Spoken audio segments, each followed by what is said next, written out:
안녕하세요. 미나리입니다. 오늘은 쉬어가는 의미로 또 다른 시집을 읽어보려고 해요. 허수경이라는 시인의 시고요. 문학과 지성 신선 118번에 있는 혼자 가는 먼 집이라는 제목의 시집 안에 있는 시를 몇 가지 읽어볼게요. 시인 허수경 씨는 1964년 경남 진주에서 출생하였고 경상대학교 국문학과를 졸업했습니다. 1987년 실천문학을 통해 시단을 등단, 시집으로 슬픔만한 걸음이 어디 있으랴가 있으며 21세기 전망 동인으로 활동 중이다.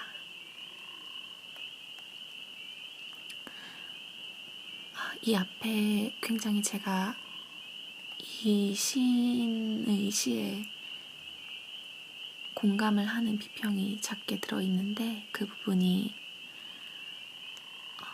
이번 시집에서 그는 독특한 창의 가락으로 세상 한편의 들꽃처럼 피어있는 누추하고 쓸쓸한 마음에 대해 노래한다. 그의 마음 시편들은 사라져가고 버림받고 외롭고 죽어있는 모든 마음들을 따뜻한 모성의 육체로 애무하고 품는다. 그리하여 그의 시는 이 세상에 긁히고 갈라지고 부러진 남성성을 탁월한 여성성의 이미지로 잉태한다.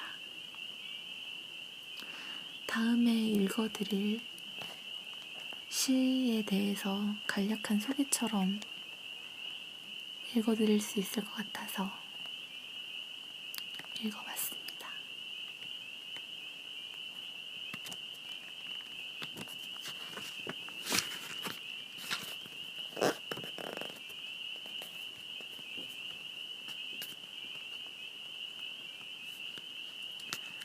이 시인은 제가 대학교에 들어와서 회화 작업을 하는 언니가 추천을 해줬던 시인이에요.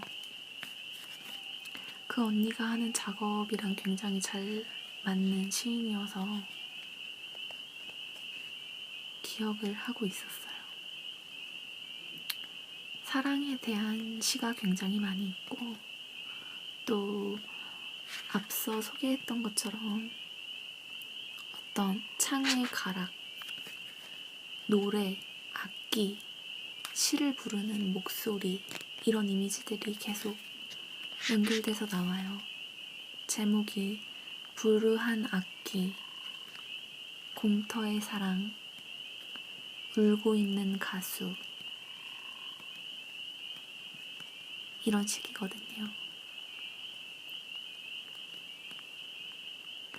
제가 좋아하는 시는 제일 좋아하는 시 딱 두 개만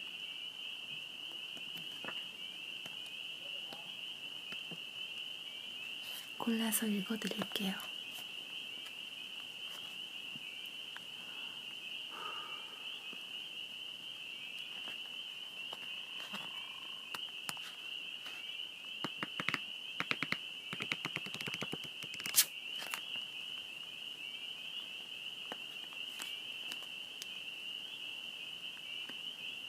늙은 가수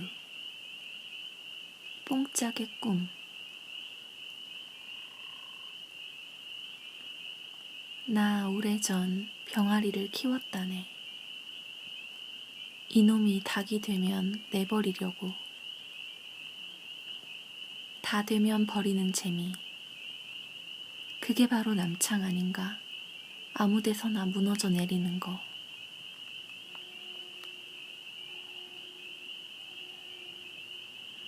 반짝이는 거. 반짝이면서 슬픈 거. 현 없이도 우는 거. 인생을 너무 일찍 누설하여 시시구나. 그게 바로 창녀 아닌가? 제 갈 길 너무 빤해 우는 거. 닭은 왜 키우나 내버리려고. 꽃은 피면 왜 다리를 벌리나 꽃에겐 씨앗의 꿈이란 없다네. 아름다움에 뭐 꿈이 있을 터기.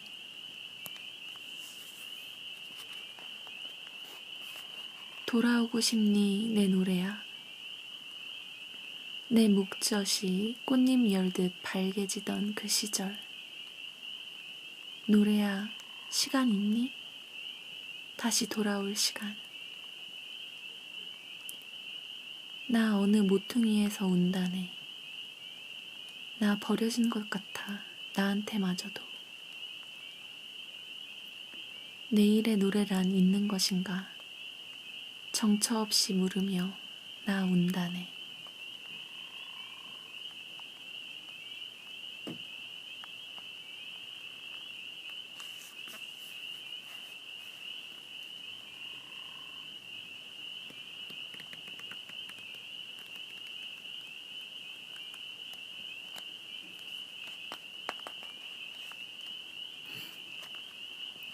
허수경 시 중에서 제가 가장 좋아하는 시예요.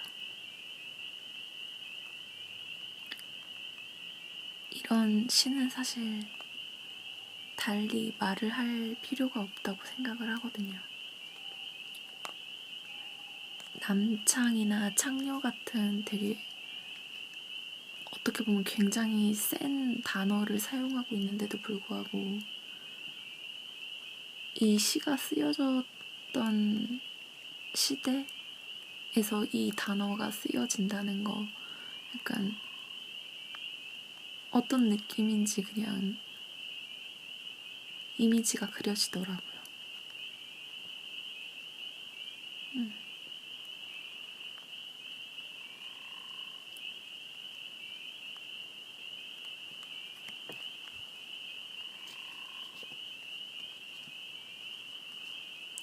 그 뒤에 있는 시들도 앞에서 읽었던 시랑 계속 연관은 되어 있어요.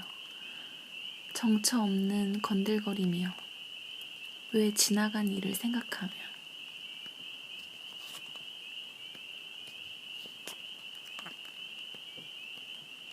이유도 뜻도 없고 아름다움에 꿈이 관련되지 않을 정도로 그것이 당연한 젊은 날에 꽃피던 시절이 지나고 내일의 노래란 있는 것인가. 다시 그렇게 다리 벌리고 발개지던 시간이 있을까 하는 그런 애처로움.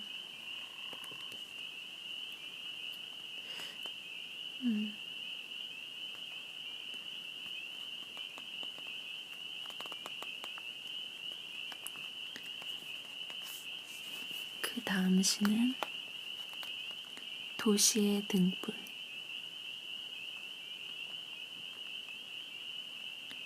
헤이, 아가씨, 오늘 나랑 같이 갈까? 고향 오래비처럼 안아줄게. 꽃 한 송이 사줄까? 밥 한 끼 먹여줄까? 겁내지 마. 그리고 제발 울지 마. 기차가 지나가는 어디쯤 방을 잡을까? 이틀쯤 잠잘 곳 있었음. 살 속에 환한 배춧꽃, 묵꽃 이대로 아편같이 시름없이 아편같이 꿈없이 아, 어쩌다 여기까지 왔을까? 아가씨 가서 돌곱창이라도 구울까?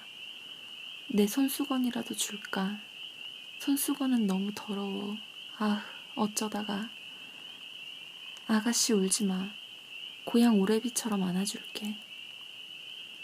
볼에 따스한 입술을 대어줄게. 그 브래지어 끈 좀 안으로 집어넣어. 그 슈미즈도 치마 속으로 넣고. 날 울리지 마, 제발. 철새 같은 인홍의 경부선 같은 날 울리지 마. 제발 다리를 오므리고 울어. 오줌 눌래? 자, 이리 와. 여기쯤 와서 내가 지켜줄게. 그리고 어디 기차가 지나가는 곳쯤 방을 잡고 나는 너를 재우고 고향 오래비처럼 오줌을 누고 싶어. 오줌 줄기의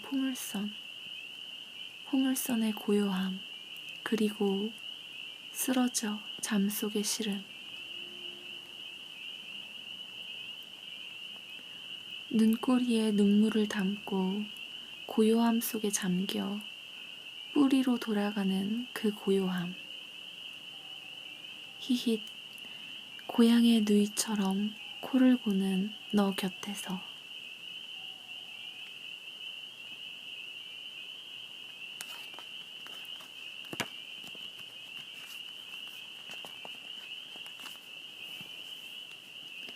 이 이미지가 너무 좋아요. 여기서 말하는 화자들이 남자인 경우가 있지만 방금 전에 그런 시처럼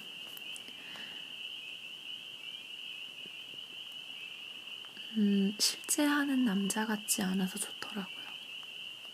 좀 말이 웃긴데 그럴 때가 있거든요.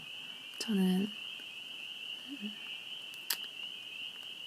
한 5년쯤, 10년 전쯤에 나왔던 그런 한국산 러브 코미디를 보면 대부분 감독은 남자고 주인공은 대학생 여자 주인공인 경우가 많죠.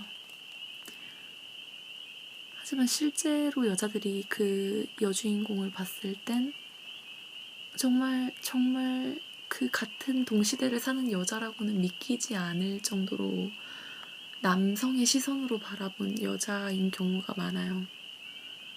오히려 남자들이 욕망하는 여성의 캐릭터가 거기 있는 거죠. 어떤 왕자님 같은 남자를 기다리면서 계속 고민하고 끙끙 앓고 그 러브 코미디를 보는 남성 관객들이 굉장히 그 왕자님에게 자신을 이입하고 저 예쁜 여배우가 나를 욕망하기를 바라는 그런 게 느껴져서 굉장히 부담스럽고 좀 저렇게 부자연스러울까 싶을 때가 있는데 어쨌든 그런 판타지 같은 게 그렇게 집약적으로 나와 있는 게 저는 보는 사람 입장에서는 좋아요. 왜냐면 그게 가짜라는 걸 아니까.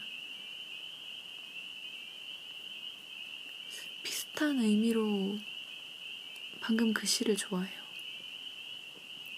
허수경이라는 여성 시인이 어떻게 보면 욕망한다고 표현을 한다기보다 그러할 수 있는 상황 같은 것들을 남성 화자를 내세워서 이야기를 하는 방식이 상당히 실제 남성에게서는 볼 수 없는 여성의 판타지로 한 번 더 씌워진 어떤 캐릭터처럼 보이는 거죠. 그래서 맨 처음에 그 소개글을 읽어드렸던 것처럼 어떤 모성의 육체로 품고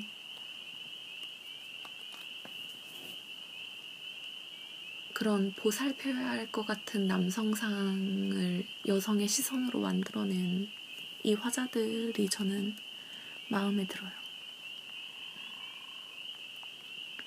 결국 그런 만들어진 캐릭터 같은 경우에는 취사 선택이 가능한 거잖아요. 예컨대 방금 전에 예시로 들었었던 그런 멜로드라마의 여주인공이 실제 그러하지 않은, 그러니까 완벽하게 남성의 시선으로 투여되어 있는 여성 주인공이라고 할지라도 그게 매체로 만들어지고 나면 어쨌든 우린 보면서 비판도 할 수 있고 싫다 좋다 나는 저 캐릭터를 연기를 해서 그들의 욕망에 투여된 상태로 들어가고 싶다. 아니다 나는 그것을 원하지 않는다. 이러나 저러나 선택이 가능하다는 거죠. 그리고 또 많은 폭을 보여줄 수 있는 거고. 그래서 중요한 건 다양한 목소리를 다 같이 크게 내는 게 중요하다고 생각해요. 그리고 그것이 실제의 목소리가 아니라 가능하다면 만들어진 가공의 상황에서 표출되어야 한다고 생각하고요. 그게 육체를 가지고 있지 않기 때문에 다른 사람들에게 훨씬 더 덜 폭력적이고, 또 그런 욕망을 순수하게 내놓았을 때 오히려 되려 바로 바보 취급도 받아서 어떻게 보면 만드는 사람들이 또 타격을 입을 수도 있고, 어떤 새로운 커뮤니케이션이죠.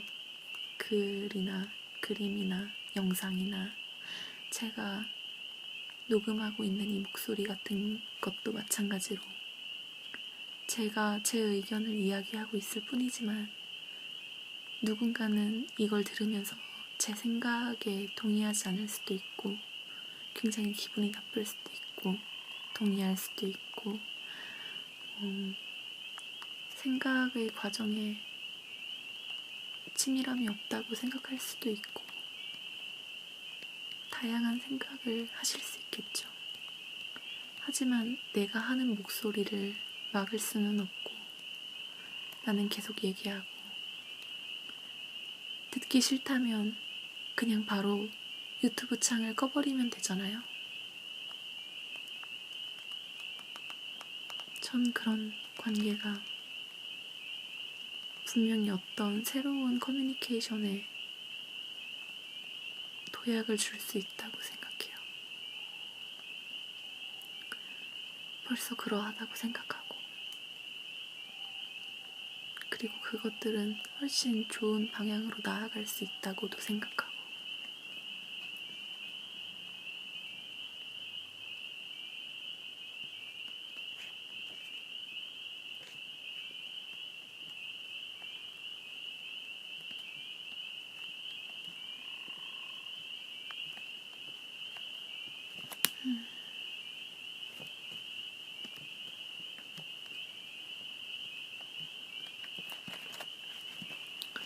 그것 말고도 따로 좋아하는 시가 있었는데 오랜만에 다시 들춰보니까 그 시가 보이지 않더라고요.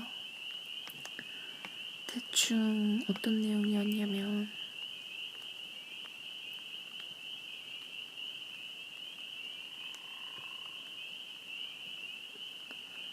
시인이 이제 오랜만에 은사를 만나러 가는 길이었는데 카페에서 만났던 은사가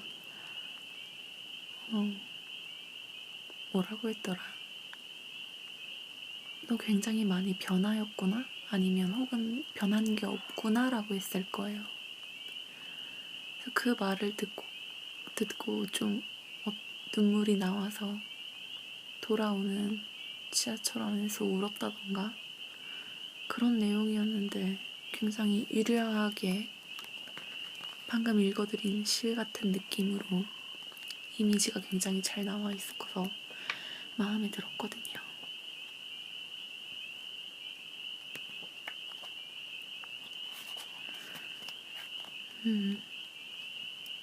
다른 시들을 읽으면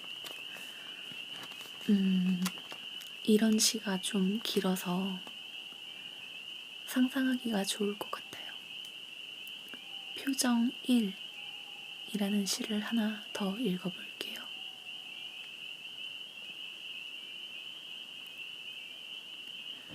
사내는 환한 등불 아래 웅크리고 앉아 건물을 지켰도다. 오, 쓸모없는 건물. 이 건물의 주인은 자본이 사유해낼 수 없는 꿈을 가졌던 모양이군. 임대되지 않는 형이상학이야. 사내는 천천히 도시락을 꺼내네. 식은 밥은 마른 찬처럼 아픈 식도를 내려가 빈 위장에 가시처럼 박혔도다. 아마 식은 밥이 내 생애의 전당물이었을걸. 나는 아직도 밥을 먹으면 마음이 아파오지. 쓸모없는 건물같이 잘 임대가 되지 않는 생애에도 격절보다는 능선이 많은 법이거든. 이만큼 이어온 것이 차라리 식은 밥처럼 내 식도를 건드려 주기만 해도 내 표정은 변할 수 있었어. 나의 무표정은 내 생애처럼 끈질기지. 나는 어디에다 표정을 빠뜨리고 말았을까? 꿈 같군. 임대를 기다리며 식후 보리차를 데우는 것이.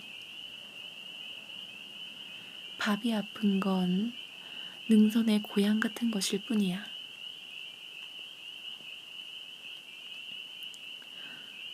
새로 끼운 유리창 너머로 웬 아가씨가 여길 들여다보고 있을까? 이봐요, 아가씨. 당신은 이 도시에서 몸부터 먼저 헐릴 거야. 끝내 마음은 가지고 다닐 수 없이 무거워지겠지. 벌써 저녁이 끔찍한가? 아가씨, 무표정과 동무할 수 있는 건 도시의 등불밖엔 없어. 아가씨, 빨리 갈 길을 가요. 얼마나 수많은 끔찍한 저녁이 삭신에 걸터 앉아야 무표정하게 나를 스쳐 지나갈 수 있을지. 때로 밥이 아프거든 능선의 고향을 생각해요. 끝내 갈 수 없는 곳일 터이므로.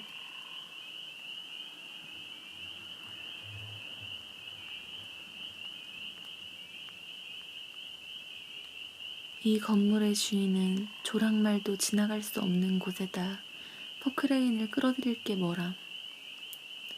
저 가질 수 없는 표정을 한 아가씨. 저 아가씨라도 자본이 소유해낼 수 있는 꿈을 가졌으면 좋으련만 빌어먹을 무표정을 새로 시작하려는 것들이 끊임없이 목숨을 받고 또 받고 있는 걸까?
전에 읽었던 시보다 코멘트할 게 양적으로 많지는 않아서 청동의 시간, 감자의 시간이라는 허수경의 다른 시를 하나를 가지고 왔는데 사실 읽어보니까 별로 혼자 가는 먼집에 있는 시보다 취향인 게 없더라고요. 그래서 오늘은 여기까지. 초판 발행이 1992년 5월 8일이네요. 제가 91년생이거든요. 2살 때 나온 책. 게다가 값이 4,000원.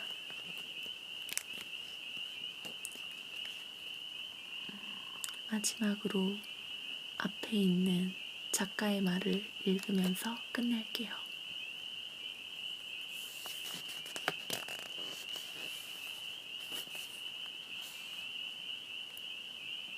스승은 병중이시고 시절은 봄이다. 속수무책의 봄을 맞고 보내며 시집을 묶는다. 사랑은 나를 회전시킬까? 나는 사랑을 회전시킬 수 있을까? 회전은 무엇인가? 사랑인가? 나는 이제 떨쳐 떠나려 한다. 1992년 4월 허수경